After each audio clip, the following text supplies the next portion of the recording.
Hello students, hope you have gone through the previous lecture and the method of solving the objective questions, and I think you tried your best in case of the other questions which are pending. In continuation of the previous class, we concluded the earlier lecture, means I am talking about before the lecture, what we discussed, the problems before that. The entire session went on centroid of the triangle and the various results over centroid. Fine. And it's a derivation. What is the section formula involvement in finding the centroid? All these are covered in the previous lecture. Today we are going with some more centers of the triangle such as incenter and circumcenter and the derivations were related to them. Listen properly, very important. It is a new for you people. Coming to incenter and its derivation is new. Even you have not learned in your schooling, I think. So listen very carefully. Before going to incenter, just let me recall the centroid concept what we have discussed. Centroid nothing but point of intersection of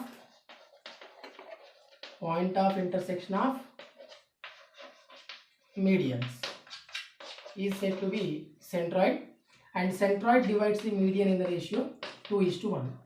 This is very valuable point you are supposed to remember.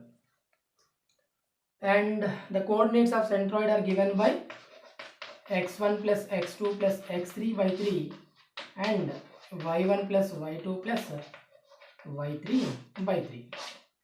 So this is what the centroid of the triangle when you are given with the coordinates of triangle something like x1 y1 x2 y2 and x3 y3. Also we have learned that the centroid of the triangle is given by the coordinates ABC is equal to centroid of the triangle which is framed by the midpoints DEF. Both are going to be same, so that whenever you are asked to find out the centroid of the triangle which is framed by the midpoints, it is nothing but you are going to find out the centroid framed by the vertices ABC. So these kind of very important points we have covered in the previous lecture. Today we'll see the next part, that is incenter. In case of centroid, we called point of intersection of medians. Our medians are concurrent and the point of concurrence of medians is said to be centroid and we denote it by G. Now, incenter nothing but if you take some triangle, okay, let's say some triangle ABC we have, okay, and for this particular triangle, let's say we are given with the vertices A, B and C. Let us not go for the those vertices now, we will discuss in the derivation, but let's define the definition of the incenter, that you can take the angular bisectors of the vertex A, B and C, of the angle A, angle B and angle C, not vertex. Angular bisector in the sense the which is going the line the line segment which is going to divide the angle A, angle B and angle C into two equal parts. Let's say this is one angle bisector, it divides equally. For suppose if it is of 30 degrees, 15 and 15 degrees, something like that. Let's say some other angle bisector of angle B and another angle bisector of angle C. All these angle bisectors are meeting at a common point. I repeat, here we are talking about incenter of the triangle. Incenter nothing but the bisector, the angle bisector, whatever we are taking for angle A, angle B and angle C are passing through the same point, or the angle bisectors of the triangle are concurrent. Such kind of point or the point of concurrence is said to be incenter of the triangle. What do we call? Incenter of the triangle, and that incenter is denoted by I. Fine. So here, how to trace out the coordinates of incenter when provided the coordinates of A, B and C, something like x1, y1, x2, y2 and x3, y3. Let's go ahead that. Here before going to that, I repeat, what is the incenter of the triangle? Incenter nothing but the point of intersection of the angular bisectors. Okay. Centroid nothing but the point of intersection of the medians. That kind of difference you are supposed to remember properly. Okay.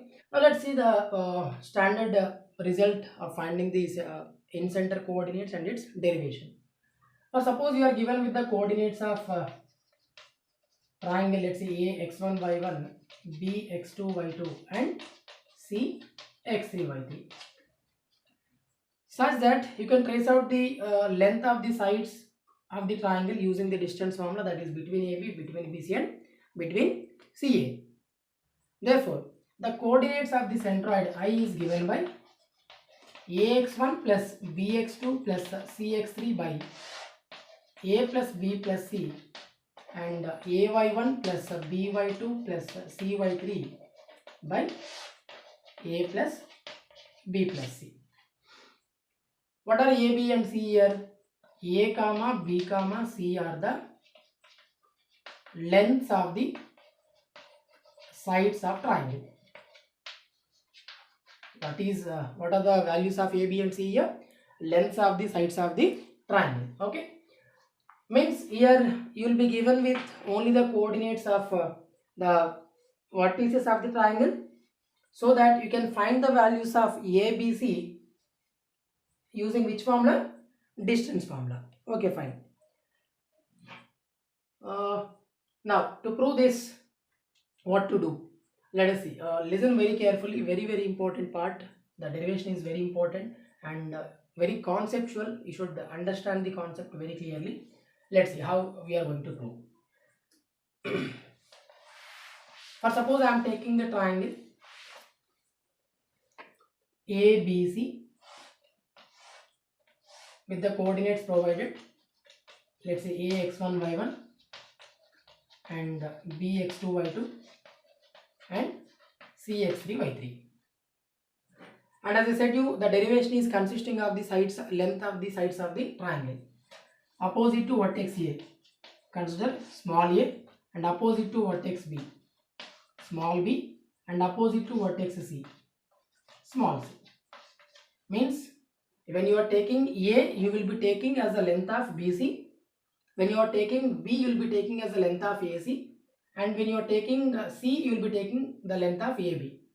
So the way of writing ABC is something like this: opposite to vertex A, small a; opposite to vertex B, small b; opposite to vertex C, small c. How we define the incenter of the triangle? Incenter of the triangle nothing but the point of intersection of the angular bisectors. Let's say this is one angular bisector, divides equally, and this is another angular bisector, divides equally, and this is another angular bisector. Okay, all these points, all these angular bisectors are intersecting at a common point, and that we are naming as I. Let's say it divides equally. Fine. Now to trace out the coordinates of I, something like what I have written here. First we should know the coordinates of either D or E or F, and then we should know how I divides AD, so that we can understand or we can prove the coordinates of I. I repeat, to trace out the coordinates of I, first we are supposed to calculate the coordinates of D, and then we are supposed to calculate the coordinates of I with the help of the ratio that how I divides AD. So for that there is very important concept. What is that?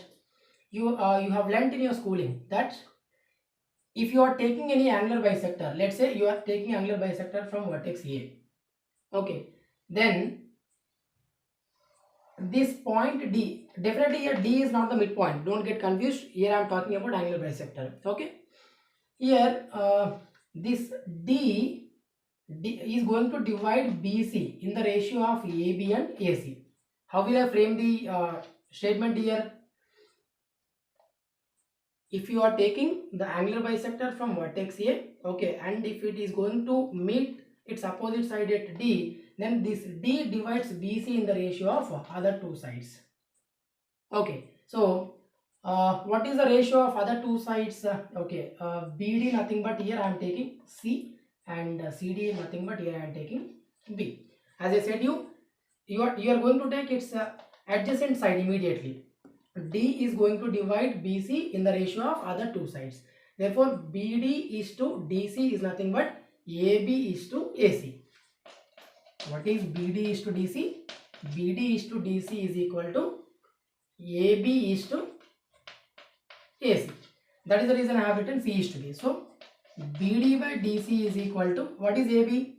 C. Therefore, C by what is AC? B, because opposite to vertex B. This is very important area. You are going to remember with the help of this condition that angular bisector going to divide its opposite side in the ratio of other two sides. For suppose you are taking this angular bisector, then the ratio is given by this length and this length. For suppose you are taking angular bisector from this vertex, then you are going to take the ratio between this and this. This length is given by this total length and this length is given by this total length. In such a way you are going to take the ratio. Now here we know the ratio that how D divides BC, and hence can we find the coordinates of D very clearly? Here D divides BC in what ratio? C is to B ratio. So you treat this is M is to N. And also we know the coordinates of B. What is B? X2, Y2. And what is C? X3, Y3.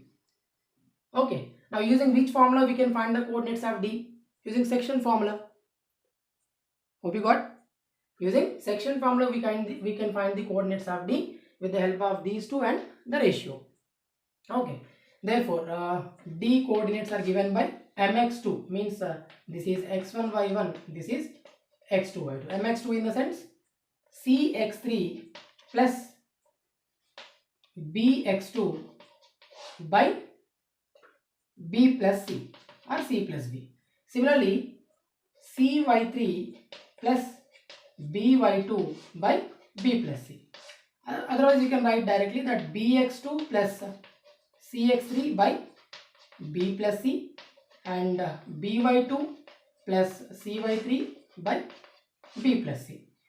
These are the coordinates of only D. These coordinates we have got. Now, if at all you get how I is going to divide AD, means in what ratio I is going to divide AD, with the help of section formula, you can find the coordinates of centroid.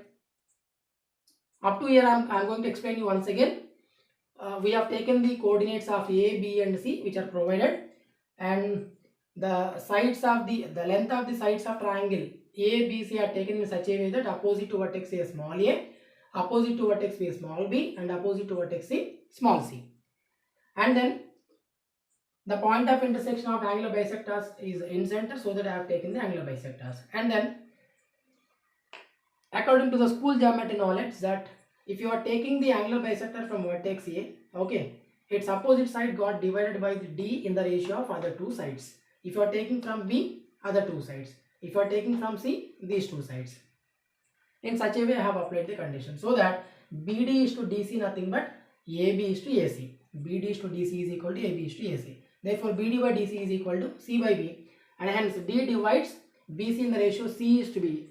With the help of the coordinates of BC and the ratio using section formula, I could trace out the coordinates of D. Okay. Now let us try to calculate how I is going to divide AD, so that we can trace out the required coordinates here. How can we? First, here we are supposed to calculate what is the length of BD. We are supposed to calculate what is the length of BD. Here C is not the length. Okay, here C is to B ratio we are taking. So how can we trace out the length of BD? Let us see. Here we have BD by DC is equal to C by B. I am taking its reciprocal, so that what I will be getting, DC by BD is equal to B by C. Adding by 1 on both sides, so that I will be getting DC by BD plus 1 is equal to B by C plus 1. So DC plus BD by BD is equal to B plus C by C. What is DC plus BD? DC plus BD nothing but total length. BC, what is total length? A. Therefore, A by BD, we are keeping it as usual because it is our subject, is equal to B plus C by C. So our subject is BD, so that what will I get? I will be getting BD is equal to AC by B plus C. What is the length of BD? AC by B plus C. See how simple we could calculate. I repeat, to trace out the length of BD, since we are already having the length of AB, in the triangle AID, if we treat BI as the angle bisector, the same concept can be applied. That's the reason I am trying to trace out the length of BD by this ratio. BD by DC is C by B. So that is reciprocal is given by DC by BD is equal to B by C. And hence adding by 1 on both sides, so that DC by BD plus 1 is equal to B by C plus 1. So that I am getting BD, DC plus BD nothing but the total length A, and hence A by BD is equal to B plus C by C. Since my subject is BD, transposing this to this side and C another side and B plus C to the denominator, and hence I have got the length of BD, that is AC by B plus C. Now let me calculate the ratio how this is going to divide. Let me erase this. We'll follow strictly the concept what we applied. When you are taking the entire triangle ABC, AD divides BC in the ratio of AB and AC. Now since I need the coordinates of I am taking this part triangle ABD. I am taking the part triangle. See how I am going to take the part triangle. ABD. For this triangle it is angle bisector. It is clear. See, because BE is the angle bisector, and hence for this particular triangle the same BI is going to be angle bisector. Now we know the length of BD. What is that? AC by B plus C. Also we know the length of AB. What is that? C. Now if this is angle bisector, okay, this angle bisector means BI divides AD in the ratio of other two sides. See how simple the concept. What knowledge I applied in case of the whole triangle, the same knowledge I am applying for this part triangle. Okay, in this part triangle, BI is the angle bisector. Therefore, this BI divides AD in the ratio of other two sides. So, what is the ratio? AI by ID is equal to, since I am talking about AI, I will be taking AB. AB by ID nothing but I will be taking BD. So I divides AD in the ratio of what?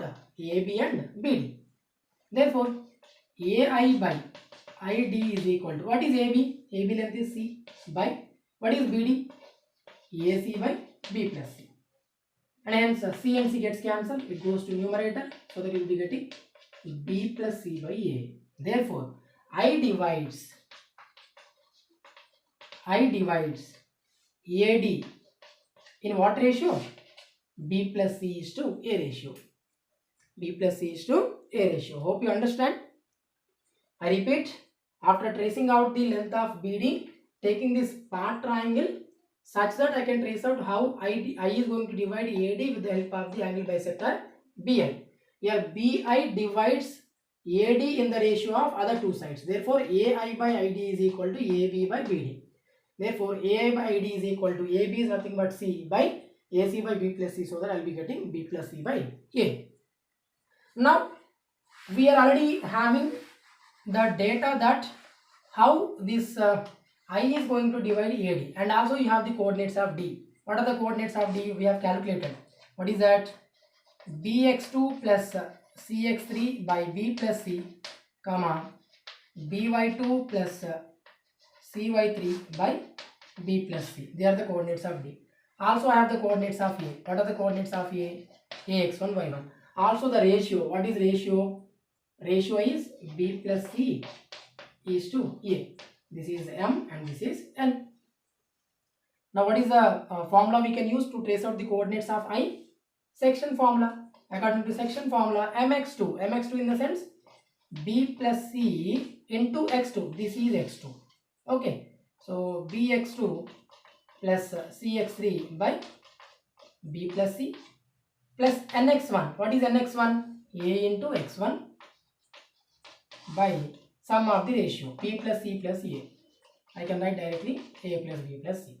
Similarly, my2 means B plus C into by2 plus cy3 by B plus C plus ay1. Directly I am writing in the denominator sum of the ratio, that is A plus B plus C. B plus C gets cancelled, B plus C gets cancelled. and hence what are left? Ax1. We are left with the coordinates that in center coordinates are given by ax1 plus bx2 plus cx3 by a plus b plus c. Similarly, ay1 plus by2 plus cy3 by a plus b plus c, where a, b, c are the lengths of the sides and x1, x2, x3, y1, y2, y3 are the coordinates what are provided in the problem. It's enough to trace out the in center. What is the concept in this entire scenario? One knowledge, one crucial point is that whenever you are taking the angular bisector from one vertex, okay, that angular bisector divides its opposite side in the ratio of other two sides. If you are aware of that particular point, you can trace out this in center.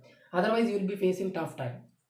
But before that, you are supposed to trace out the length of BD, so that by taking the part triangle ABD and with the angle bisector BI, we can trace out the coordinates of the in center and using the section formula. See how simple it is. Hope you understand. Next, when it comes to in center, okay, and the radius, what you are going to get? Radius in the sense, definitely we are going to drop the perpendicular from in center to its side, any side. Let's say this is perpendicular. This perpendicular or the shortest distance from the in center to this, it's any of the side is said to be the perpendicular distance, and this perpendicular distance is said to be radius of the in circle what is going to be obtained with this particular circle. See, with this radius, if you will be trying to make the circle, you will be getting something like a circle which is touching all the three sides. You will be getting a circle which is touching all the three sides of the triangle, where these are the perpendiculars what we have taken, and such a circle is called in circle, and the radius is said to be in radius, and the center is said to be in center. What do we call? With the point of intersection of the angular bisectors, what center we are calling, that is in center. For the in circle, what is obtained by the in radius? What is in radius? The distance, shortest distance from the eye to any of the sides is said to be in radius. Hope you got it. This is very important concept. Hope you understand. Still, if you have any query, please feel free to approach me or convey me, so that I'll clarify you. Definitely it is one crucial concept. Okay, please revise once again if you don't understand at any point of time. Okay, revise once or twice, so that definitely you can get the point. If you are not aware, if you don't understand, please get back to me. So far we have seen the coordinates of in center, that is given by ax1 plus bx2 plus cx3 by a plus b plus c, similarly y coordinate. Okay, and next we'll go ahead with circumcenter. What we have completed, centroid and in center. What is centroid? Point of intersection of medians. And what is in center? Point of intersection of angular bisectors. Now we'll see circumcenter. Circumcenter nothing but, for any triangle ABC, let's say ABC is some triangle. If you are taking the perpendicular bisectors in the sense which is going to make 90 degrees angle with, let's say if you are talking about the side BC, perpendicular bisector nothing but which is going to divide this length into two equal parts and making 90 degrees.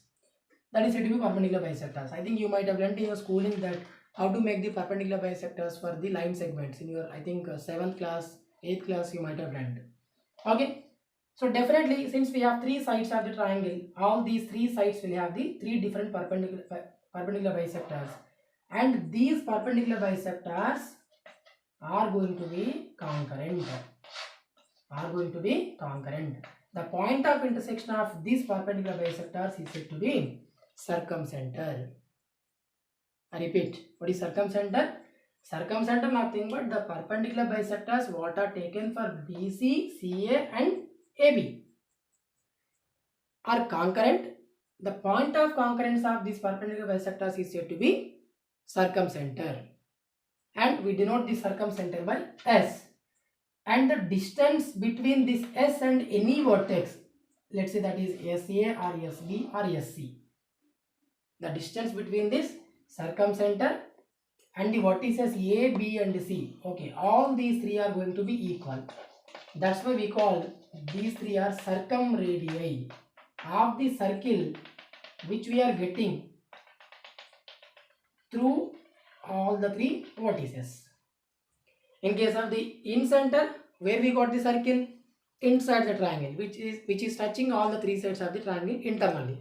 Now with the circumcenter and with the circumradius, what is circumradius? This is circumradius and we denote it by capital. Not only SA, either SB or SC. With the circumradius R, if you will be making this circle, that circle passes through all the three vertices of the triangle. Okay. And such a circle is said to be circumcircle. What do we call? Circumcircle. I repeat, circumcenter of the triangle nothing but for the triangle we can make three perpendicular bisectors for the sides BC, CA and AB. All those perpendicular bisectors are concurrent. Such point is said to be circumcenter and we denote it by S. Okay. And the distance between the circumcenter and the vertex such as A, B and C is said to be circumradius, that is capital R. Okay, so that SA is equal to SB is equal to SC. With this circumradius, if you make the circle, that will be passing through all the three vertices of the triangle. Such a circle is said to be circumcircle. This is the data. Fine. Now, here whether circumcenter lies only inside the triangle in all the cases? No. Because only in case of the acute triangle, you might have done all these constructions also in your schooling. Circumcenter lies inside the triangle if triangle ABC is acute. Acute angle triangle. Acute angle triangle in the sense all the three angles are of less than 90 degrees. Okay. If the triangle is acute, then the circumcenter lies inside. And if the triangle is obtuse, means any of the angle is more than 90, then the circumcenter lies outside the triangle. Okay, this is very valuable data, please remember. And if you are taking a right angle triangle, then the circumcenter is the midpoint of the longest side, that is hypotenuse. What is the circumcenter? Where is the circumcenter of the right angle triangle? The circumcenter of the right angle triangle is the exactly midpoint of the hypotenuse for the right triangle, let's say ABC. And if the triangle is obtuse, it lies outside. If the triangle is acute, it lies inside. Whatever you take, you will be getting a circle which is passing all the three. What is such a circle is said to be circumcircle. Okay, then how will you find the coordinates of circumcenter when you are given with the coordinates of A, B and C? You are given with A x1 y1 and B x2 y2 and C x3 y3. Then to trace out the coordinates of circumcenter, what knowledge can be used? This is enough. We need not to have any more knowledge. If you are calculating the distance between SA, you treat as in you are not aware of circumcenter, you treat some alpha beta. And to calculate SA, you will be given with the coordinates of A, B and C anyway. Calculate SA, SB and S. Equate these two, you will get one equation. Equate these two, you will get another equation. And on solving that two equations, you will be getting the coordinates of the circumcenter. Here we need not to have any kind of standard result because we already have the standard result what we have got in terms of the distance. Any other result we need not to think about here, about that knowledge here. Hope you got. In case of incenter, we could prove one standard result. Okay. But in case of circumcenter, with the help of SA and SB and the equality, we can get the equations, and on solving them, we will be getting the coordinates of the circumcenter. And I already told you, circumcenter lies inside the triangle if it is acute. It lies outside if it is obtuse. It is a midpoint if it is going to be right. If it is a midpoint of the hypotenuse if it is going to be right angle triangle. See, today we have learnt the concepts like incenter. What is incenter? The point of intersection of the angular bisectors. Okay. And also the coordinates of incenter are given by ax1 plus bx2 plus cx3 by a plus b plus c. Similarly, y coordinate, where a, b, c are the lengths of the sides of the triangle. And in deriving the incenter coordinates, you should understand how the angular bisector is going to divide its opposite side. Okay, that is for suppose you are taking the angular bisector at angle A, it divides its opposite side BC in the ratio of other two sides such as AB and AC. With the help of that knowledge, we could derive the entire derivation, we could go ahead with the entire procedure. Okay, if anything you don't understand there, you can update me please. Okay, and we discussed also about circumcenter. So far we have completed centroid, incenter and circumcenter. In the next class we'll see what is orthocenter, and then we'll go ahead with the problems based on this all the centers, so that you will have good knowledge over solving the various centers of the triangle. Okay, thank you.